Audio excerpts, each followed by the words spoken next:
Sejam bem-vindos a esse bate-papo aqui do Neurônios. Eu sou o Bruno Braga, diretor de comunicação. Hoje eu estou aqui com o professor Hercílio, que é o nosso diretor, e com alunos queridos que passaram aqui pelos nossos cursos, estiveram conosco, né? E a gente teve o prazer de recebê-los aqui como alunos e hoje têm sido colegas aí que têm compartilhado conosco vários resultados. E para você que está considerando ou que já ouviu falar das técnicas de estimulação cerebral não invasivas, especificamente a TDCS, né, que é a estimulação transcraniana por corrente contínua, e às vezes está pensando se vale ou se não vale a pena, ou se isso é para a sua prática clínica, né, a gente tem compartilhado aqui com diversos alunos ao longo desses 2 anos e meio que a gente tem feito turmas de formação, e para te auxiliar aí nesse compartilhamento de experiências, a gente trouxe aqui 2 convidados muito que a gente tem muita honra de ter cruzado o caminho aqui conosco, porque são profissionais que durante o curso foram muito dedicados e que têm se mostrado muito dedicados até mesmo após o curso, na busca por supervisões, no compartilhamento, né, de resultados, na busca pela melhor evidência e pela melhor qualidade de vida para os seus pacientes. Então, antes de tudo, seja muito bem-vindo, professor Hercílio. Obrigado também por se juntar a nós. Obrigado, sejam todos bem-vindos aqui. Eu sempre, quando eu costumo dizer, né, como eu digo para os nossos alunos, Neurônios é uma casa, né, que sempre recebe alunos de todos os lugares e que depois que termina os nossos cursos, a gente acaba se encontrando diversas vezes para supervisões, para compartilhar resultados também. E a Débora e o Felipe foram 2 alunos que estiveram conosco, que no começo dessa trajetória aí, me perturbou muito, no bom sentido, querendo saber como é e como devo fazer e buscando essa supervisão. E eu tenho alegria de poder compartilhar com eles resultados e ver também neles a alegria de estar descobrindo uma técnica que pode ser tão fundamental, na reabilitação. E é muito bom quando a gente vai vendo, que profissionais, que podem ser, além de ser capacitados, têm aí um compromisso de levar a melhoria de qualidade de vida para o paciente. E esses 2 meninos aí têm feito diferença na vida de muitas pessoas aí, e eu me sinto muito feliz de ter sido, assim, orientador deles, né, e professor aí, nessa trajetória. Então hoje a gente está com a Débora, que é fonoaudióloga, estamos com o Felipe, que é fisioterapeuta, e nós vamos aqui conversar com eles um pouquinho para eles contarem para vocês como tem sido a trajetória deles, desde como eles descobriram o curso, por que eles buscaram um curso de estimulação transcraniana de corrente contínua e como tem sido a experiência deles ao longo aí, desse último ano. Então é isso, vamos começar então pelo Felipe. Eu queria que você se apresentasse aí para o pessoal, nos diga um pouco da sua trajetória. Primeiramente, é uma satisfação estar aqui com vocês. O Hercílio sabe da minha paixão pela reabilitação, nesse tempo que ele vem me acompanhando. Eu sou fisioterapeuta, sou especialista em fisioterapia neurofuncional.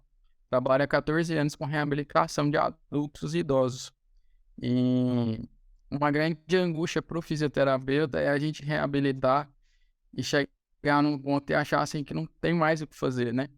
E quando eu assistia os congressos, os eventos científicos, né, da Abrafim, eu sempre via os fisioterapeutas que já tinham se especializado em neuromodulação, e eu pensava, eu ainda quero fazer esse curso. E fiz uma busca nos cursos que tem pelo Brasil, pesquisei, e eu acho que o grande diferencial da Neurônios foi essa questão da acessibilidade do aluno com o professor. Então eu fiquei um tempo ainda pesquisando, vi quem já tinha feito o curso, né? E a grade curricular, os professores, né? Principalmente a professora Maíra, né? Para nós fisioterapeutas, ela é muito acessível no WhatsApp, no e-mail. Então, com certeza foi o diferencial. Eu tenho colegas que já fizeram em outras instituições e a gente conversa entre a gente, né? E esse diferencial da acessibilidade pós-curso é um grande diferencial que nos dá segurança, que nos dá tranquilidade de estar no caminho certo, né? Se apresente para nós, Débora. É um prazer enorme estar com vocês. Eu sou a Débora Salles, eu sou fonoaudióloga, trabalho com neurologia e com neurofuncional há 20 anos, então toda a minha formação é em neurologia, meu mestrado, meu doutorado, agora o meu pós-doutorado também em neurologia. E chega um determinado momento, depois desses 20 anos, né, que você pensa, falta alguma coisa. Tem mais alguma coisa que eu possa fazer por esse paciente, tá? Eu atendo muitos pacientes com distúrbios de linguagem, com afasia. Meu maior carro-chefe são as disfagias e as afasias, né? Então, os distúrbios de deglutição e os distúrbios de linguagem. E aqueles pacientes crônicos, né, que muitas vezes o fonoaudiólogo mesmo não quer intervir, porque já não tem mais tanto o que fazer, sempre tem que fazer. Então, eu fui procurar cursos de formação, e aí eu comecei a estudar sobre neuromodulação. Existem cursos de formação específicos para fonoaudiólogos, mas eu queria algo que fosse multidisciplinar, né? Que eu pudesse trocar tanto com fonoaudiólogos, mas com fisioterapeutas, neuropsicólogos.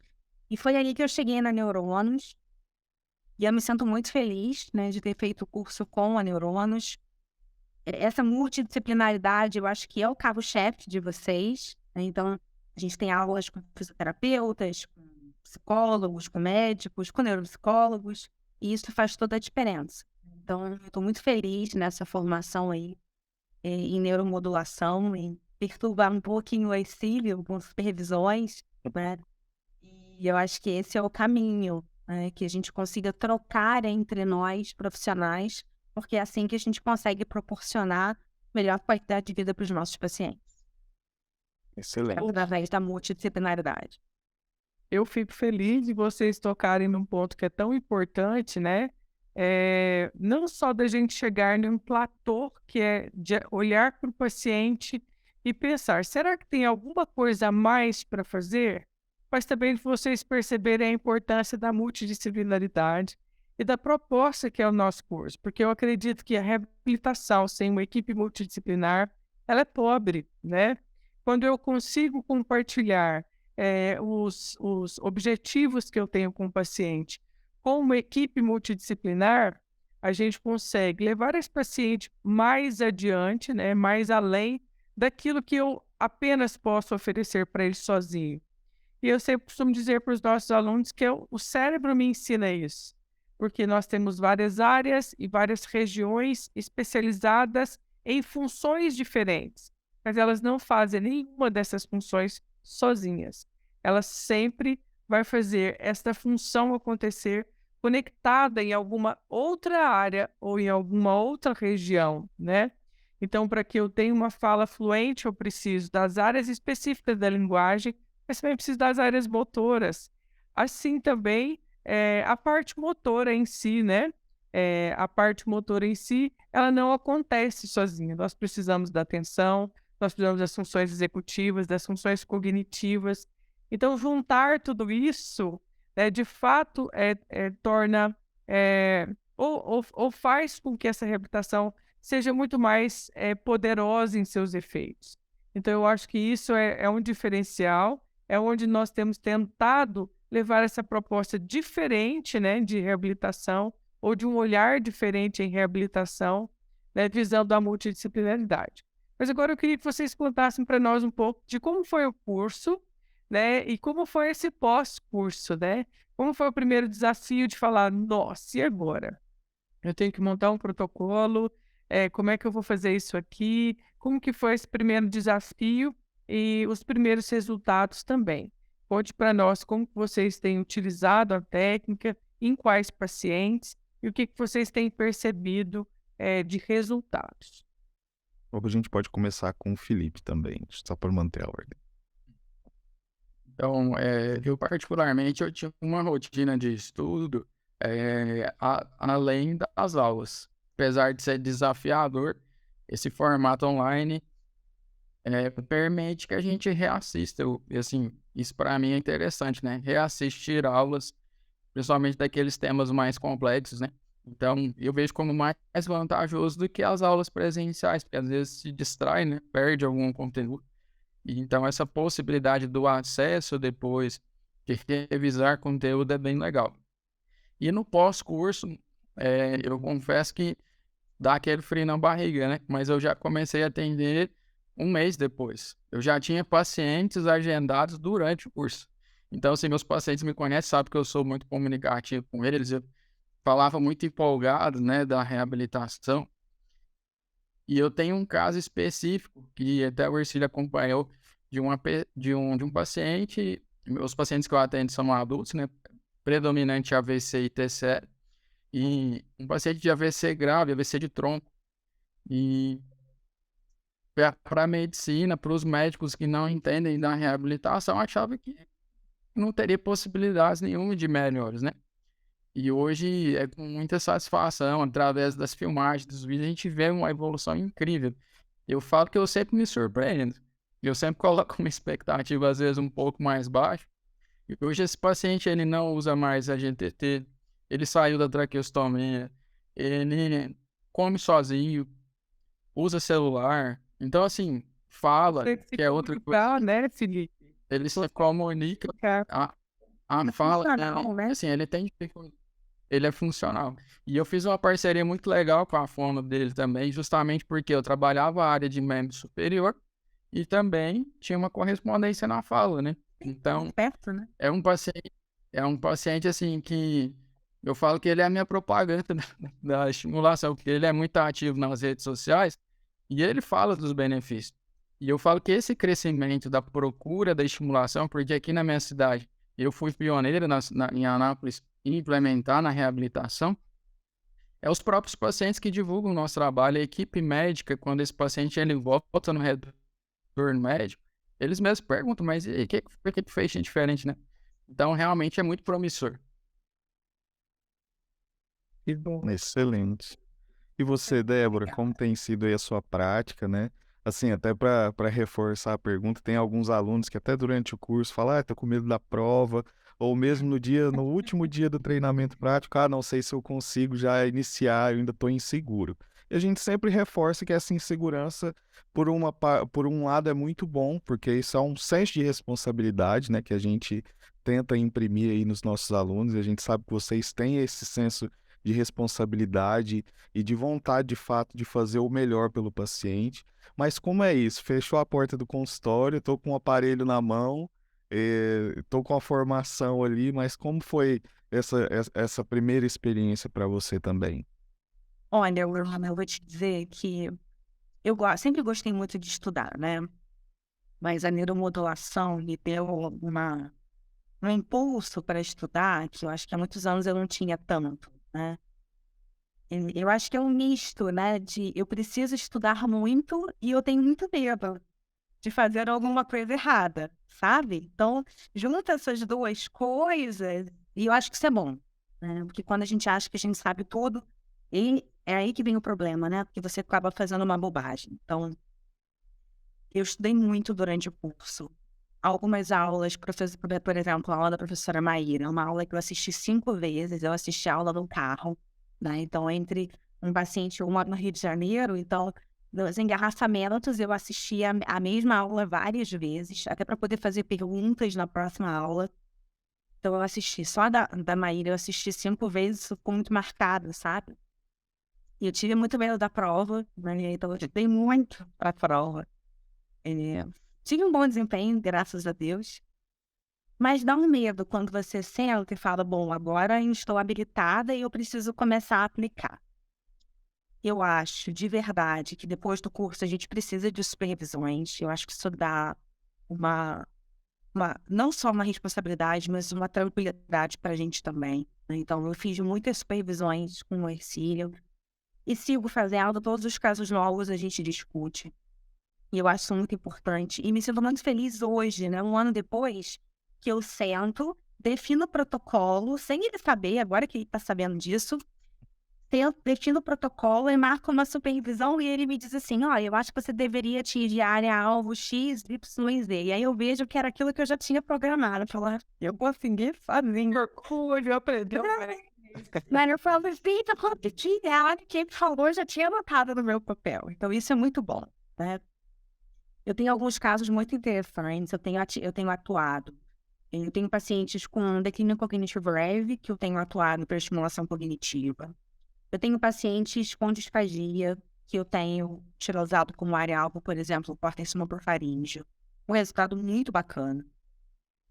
Mas o que mais me encanta de tudo são as afasias, são os distúrbios de linguagem. Então, pacientes com déficit de produção de linguagem, então uma afasia clássica de Broca, né? Um paciente agudo que conseguia produzir 10 palavras. E depois de 20 sessões, eu tenho isso protocolado, o paciente conseguiu produzir, nomear 52 palavras. Eu não acho que isso é possível se fosse somente com terapia tradicional, sabe? Porque é uma mudança muito grande. Então, um paciente que melhorou muito, que a família me diz, nossa, Débora, ele está muito melhor. Ele consegue produzir frases simples sozinho. Um paciente com afasia e apraxia motora da fala, mas que consegue se tornar mais funcional depois de 20 sessões. E do mesmo jeito que o Felipe fala que tem um paciente clássico dele, que é o carro-chave, eu tenho um rapaz de 39 anos, com uma afasia mista crônica, então um paciente que fez um AVC em 2020. Então, quando chegou para mim, no final do ano passado, ele já tinha mais de um ano de lesão. Um déficit muito grande de compreensão de linguagem, um déficit muito grande de produção, que não produzia praticamente nada. Esse menino hoje, essa semana, a família me mandou um vídeo dele estacionando o carro sozinho. Uau! Ele é hemiparético de braço à esquerda e hemiplégico de perna, e ele conseguiu se adaptar. Um paciente que hoje ele consegue se comunicar de uma forma muito mais funcional. Existe o déficit de linguagem? Existe o déficit de linguagem. Mas ele está muito mais esperto, muito mais ligado. A velocidade de processamento dele é outra. E a família, a esposa que está muito vinculada com rede social, me falou, Débora, eu preciso fazer um vídeo falando do TDCS, porque eu não acho que ele conseguiu tudo isso somente com fonoterapia, porque ele já fazia fono com outro profissional antes de eu chegar. E aí eu cheguei para incorporar, além da fono, a neuromodulação. Então, ele é outra pessoa. Então, ele responde, ele reclama, sabe? Então, hoje ele faz pão artesanal, ele faz pizza artesanal, ele faz origami. Ele conseguiu estacionar o carro da esposa sozinho. Então, são funcionalidades, isso é qualidade de vida. A gente está falando de um rapaz de 39 anos, com múltiplos AVCs. Então, são resultados incríveis, sabe? Então, eu me sinto muito honrada de ter conseguido, de ter feito esse curso de formação tão bom, né?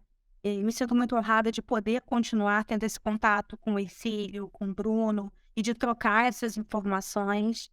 E tenho percebido um resultado muito bom para algumas questões. Os fisioterapeutas desse paciente específico, quando ele começou a fazer neuromodulação, perguntaram para a esposa, ele está fazendo alguma coisa de diferente? Porque a parte motora dele melhorou muito. Ela não tinha contado que ele estava fazendo neuromodulação. Então, Isso é maravilhoso, né, estou Débora? muito apaixonada pelo córtex motor hoje, sabe? Eu não tenho da área de Zenic, da área de Broca. Eu vivo uma relação de amor com o córtex motor. É, mas na verdade tudo em nós é motor, né? E é o nosso carro-chefe mesmo.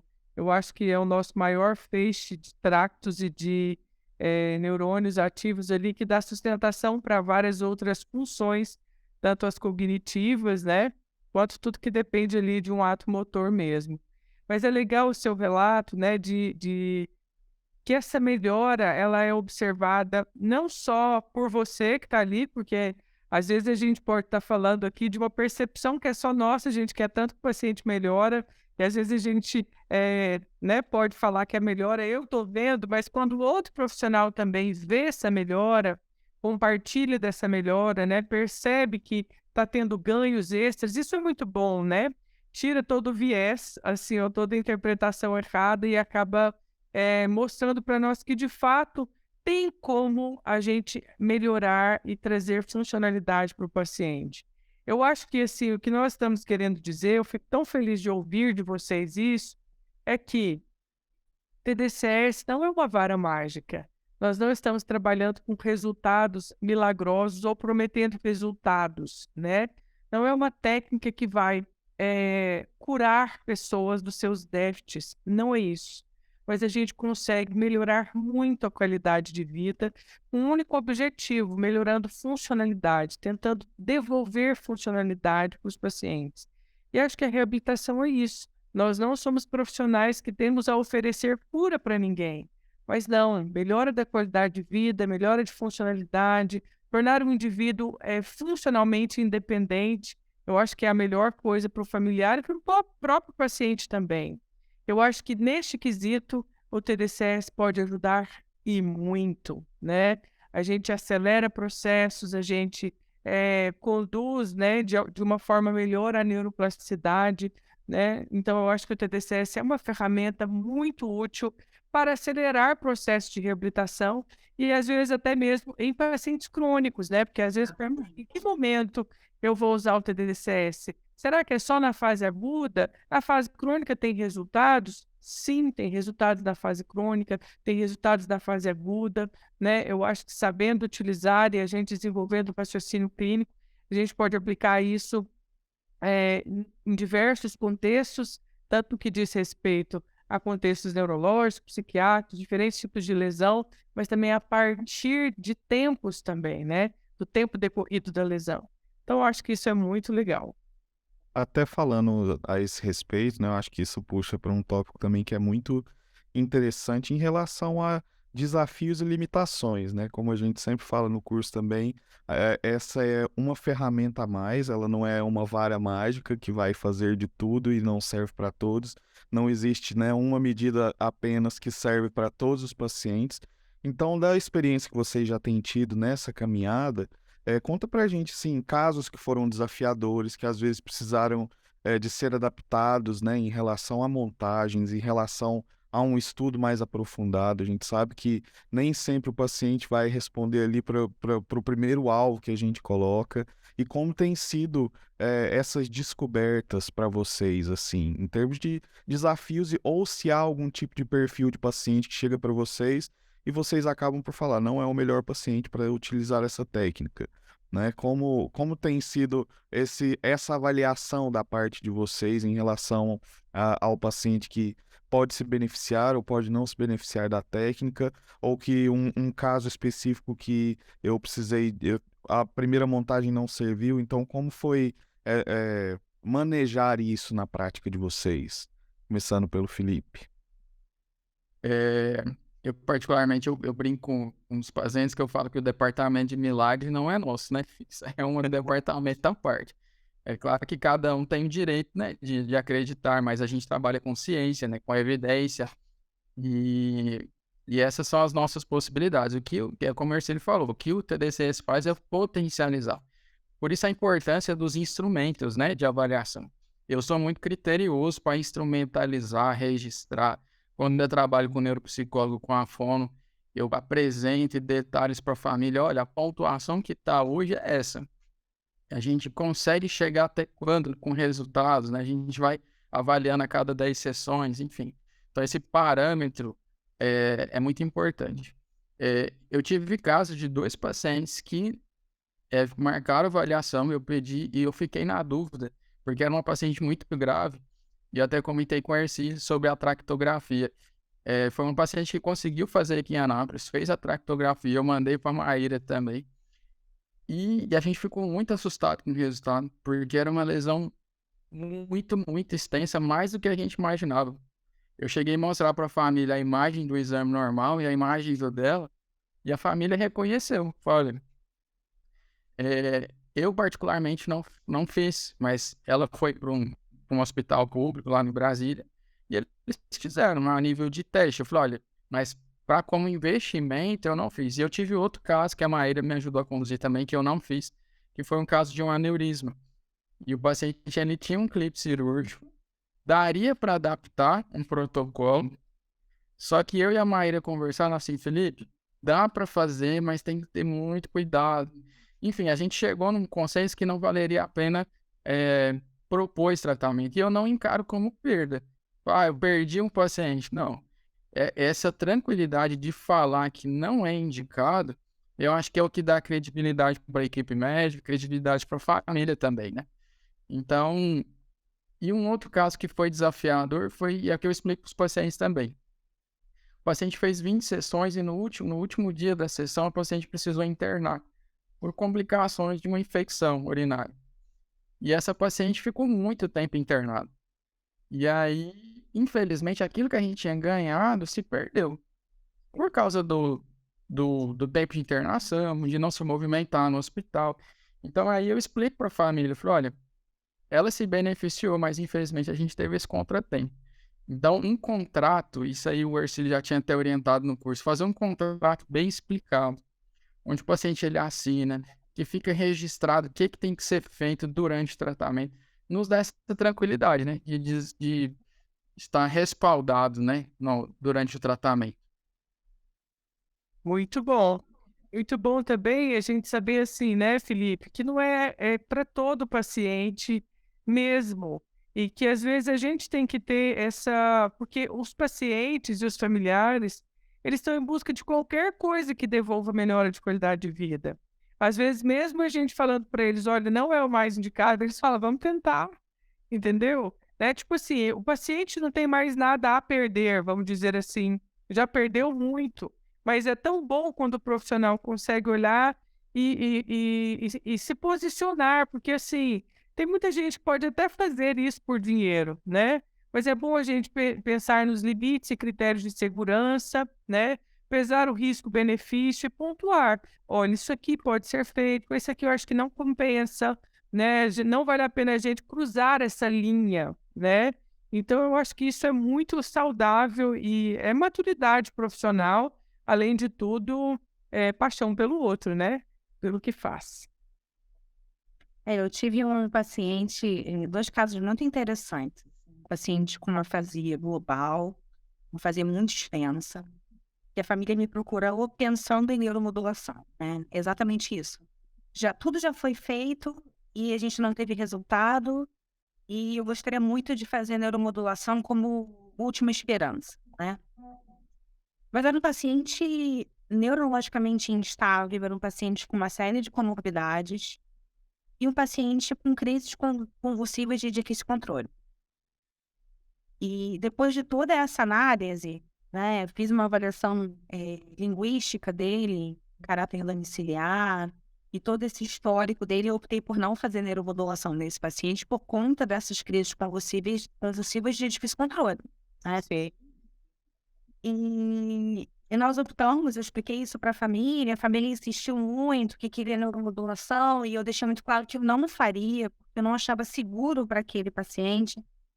E um paciente que nós tentamos fazer terapia tradicional durante 8 sessões, a gente nem conseguiu completar essas 8 sessões, porque o paciente reinternou e acabou indo a óbito por conta dessas comorbidades que ele apresentava pós-AVC. Então, será que realmente era um paciente? Eu não acho que era um paciente que preenchia critérios para neuromodulação, né? Eu deixei isso muito claro para a família e expliquei isso para a família mais uma vez. E a gente tem que ter segurança de dizer não quando a gente realmente acha que não é o momento de incorporar essa técnica na nossa prática. Eu acho que é muito importante a gente deixar claro que a técnica pela técnica pode até parecer redundante, né? Mas é só mais uma técnica, só mais um aparelho. O que faz a diferença é quando você incorpora a técnica na sua prática clínica. Então, no meu caso, como fonoaudióloga, incorporar a técnica na reabilitação dos distúrbios, seja de linguagem, seja de deglutição, seja de cognição. Então, o paciente faz a terapia tradicional mais a técnica. Não somente a técnica. Então, eu não sou uma profissional que vou aplicar somente a técnica. Ele vai fazer fonoterapia para a linguagem associado à técnica. E aí, quando a gente termina a neuromodulação, a gente segue com o protocolo da terapia tradicional. Então, faz terapia tradicional, a técnica e terapia tradicional. Eu acho que é isso que faz o diferencial. E no caso, tipo, né? Para isso. Né? Então, não adianta me chamar só para fazer a técnica, né? Eu não sou um profissional que vou fazer só a técnica. Eu vou fazer a técnica com a terapia tradicional. A técnica vai ser usada naqueles pacientes que preenchem critérios de inclusão para o uso da técnica. Esse paciente especificamente não preenchia. E o outro paciente, também sequela de AVE, também afásico, e que tem muitos estudos de linguagem que utilizam como área-alvo o cerebelo. Né? Então, tem muitos estudos para linguagem que usam como área-alvo o cerebelo.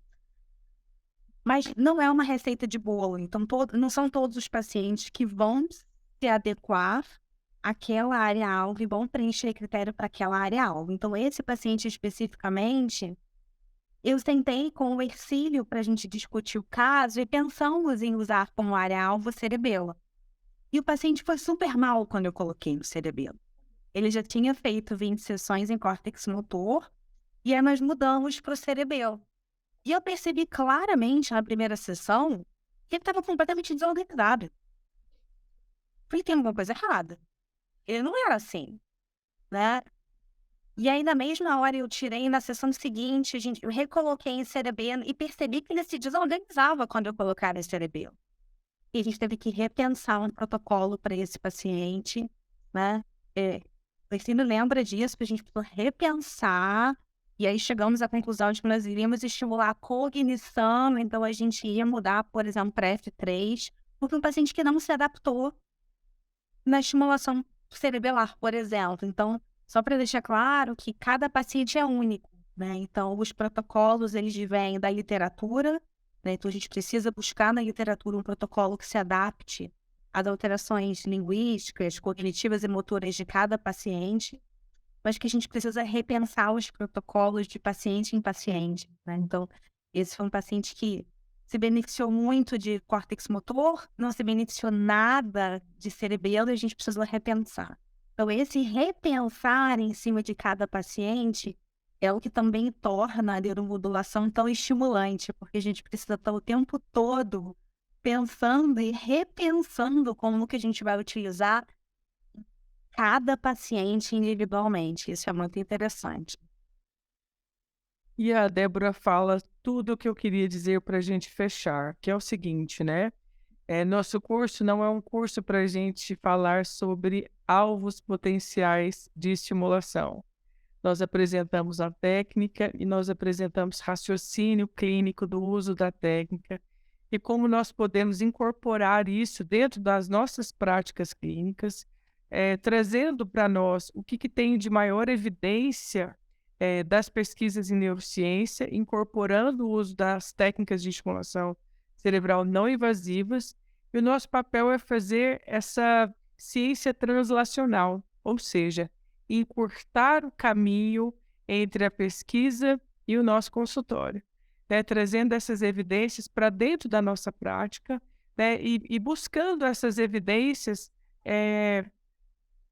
assim, de forma que a gente consiga traduzir isso em melhoria de qualidade de vida. É um desafio, mas é um desafio que acaba nos fazendo olhar para o paciente de forma individualizada, que eu acho que é o que a gente precisa. Eu acho que ao longo dos muitos anos, né, todos nós aprendemos a fazer reabilitação para tratar sintomas e usar a mesma forma para todo mundo.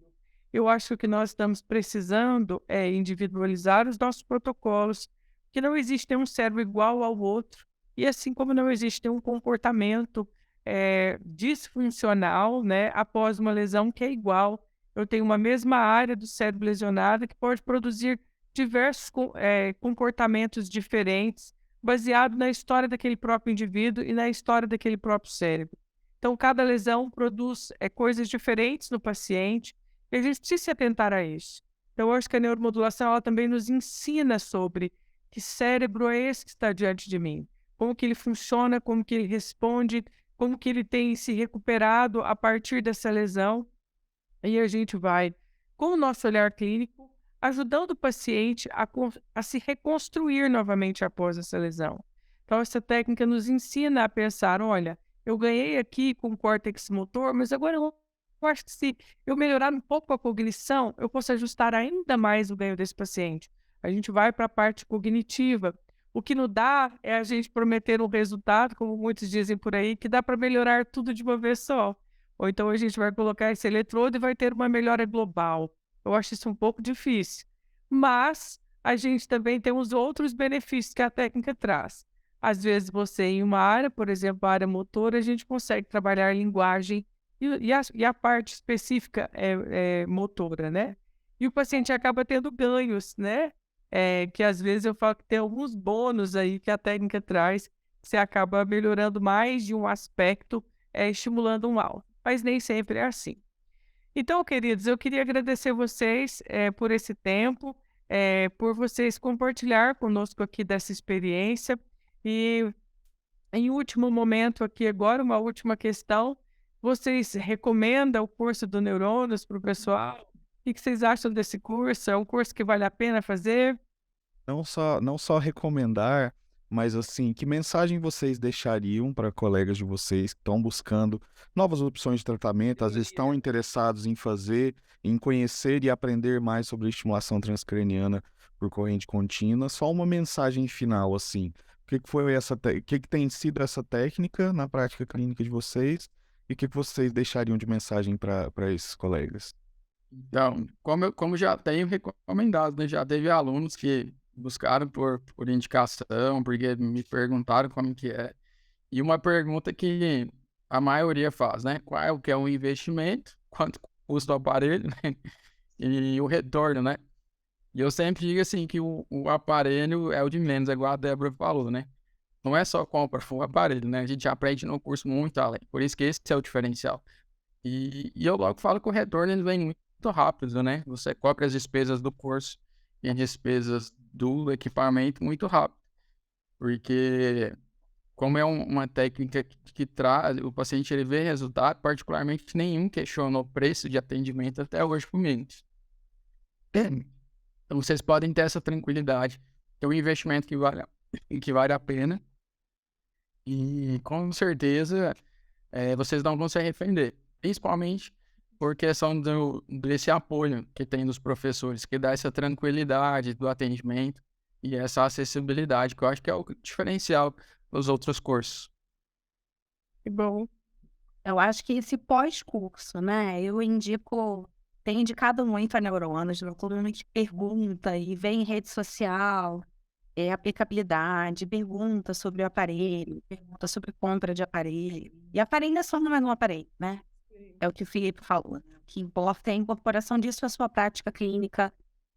E eu recomendo muito vocês, e tenho recomendado e indicado para outros fonoaudiólogos, justamente porque, para mim, o grande diferencial é a multidisciplinaridade, né? Então, conectividade e a multidisciplinaridade e vice-versa, né? Então, a gente precisa de várias áreas e a gente precisa de vários profissionais para lidar com essas áreas. Então, o fato de ser multidisciplinar, para mim, é o que faz o diferencial de vocês e essa troca pós-curso também. Essa acessibilidade aos professores do pós-curso que faz toda a diferença, porque dá segurança para o profissional que quer, de fato, executar a técnica com responsabilidade. Então, eu indico muito, né? Concordo com o Felipe, é um investimento financeiro, é um investimento cognitivo, porque a gente precisa estudar muito, mas os resultados, eles vêm, né? E os pacientes começam a te procurar por conta desse diferencial da técnica, e um paciente acaba te indicando outro paciente, né? Por conta desse diferencial da técnica. Então, meus pacientes também não questionam o valor, é um valor, de fato, mais oneroso do que somente a terapia fonoaudiológica, mas os pacientes também não questionam e eu acho que vale muito a pena quando você incorpora isso e mostra para o paciente, para a família e para o profissional, né? Então, para o médico, né? Para a equipe multi, a importância do uso da técnica e com responsabilidade. Então, logo no início, eu tive médicos que questionavam a família, porque não concordavam, porque não tinha evidência com a técnica. Então, tive neurologistas de pacientes que entravam em contato comigo para dizer: olha, mas você tem evidência científica disso? Porque eu não conheço evidência. Aqui no Rio de Janeiro, a gente ainda tem muitos médicos que desconhecem a técnica. E no início eu me sentia um pouco insegura, né, com relação a isso, como que eu vou responder, e hoje eu me sinto muito mais segura para responder, né?